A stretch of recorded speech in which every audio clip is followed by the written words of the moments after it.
The last few days I've been seeing a few pheasants up on the roadside on the way to and from work, and it got me thinking that soon roosters will be fighting for some companionship here this spring. So I thought I'd talk about pheasants a little bit. Beginning in early March and peaking in May, roosters scatter from the winter cover and establish territories, and usually a pheasant's territory is somewhere between 3 and 10 acres in size. And then they start to attract their hens by crowing.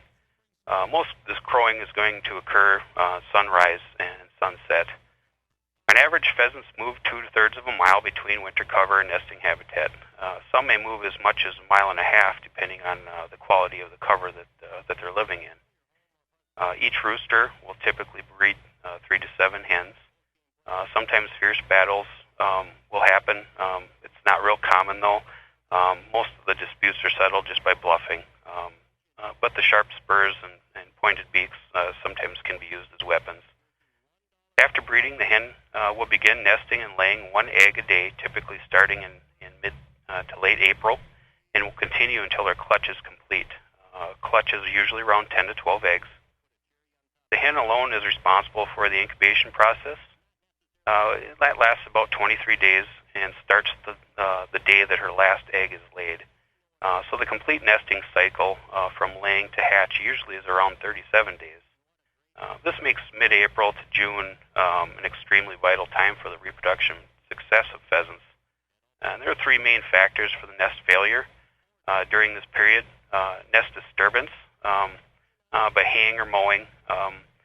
One way folks can alleviate that is by using flushing bars on the farm equipment. Hopefully this will save the hen and the hen can re-nest at that point. Predators are another one. Fox, raccoon, and skunks.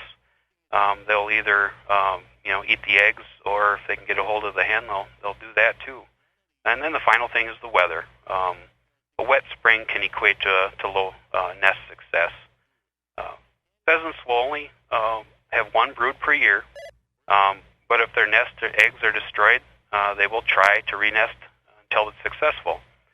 Nesting takes a lot of energy, and with each re-nest, the clutch size will be decreased. Eventually, the hen's energy reserves are exhausted, and there's not enough time in the nesting season to have a successful hatch, so they just will give up at that point.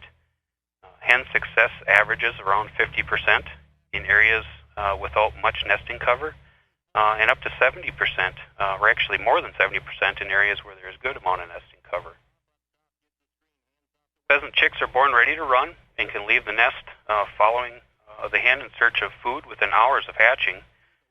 Pheasant chicks' main diet are insects, but be able to get those insects, the chick needs to have good brood-rearing habitat.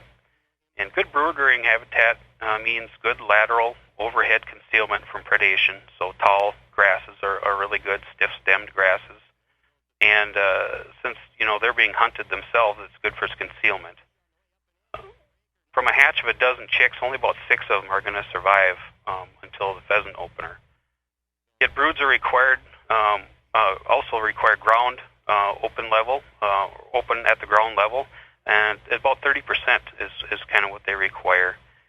They'll feed at the ground level, and the 30% is usually best with native grasses and wildflowers. And most native grasses and wildflowers, the grasses are a lot of times are bunch grasses, which just means they grow in clumps, which creates that ground level open area. And obviously the wildflowers are what attracts the insects that the chick's diet does require. CRP is a great way to put more pheasant habitat on your property. If you have small, odd-shaped or unproductive croplands on your property, maybe CRP is a way to help with your bottom line.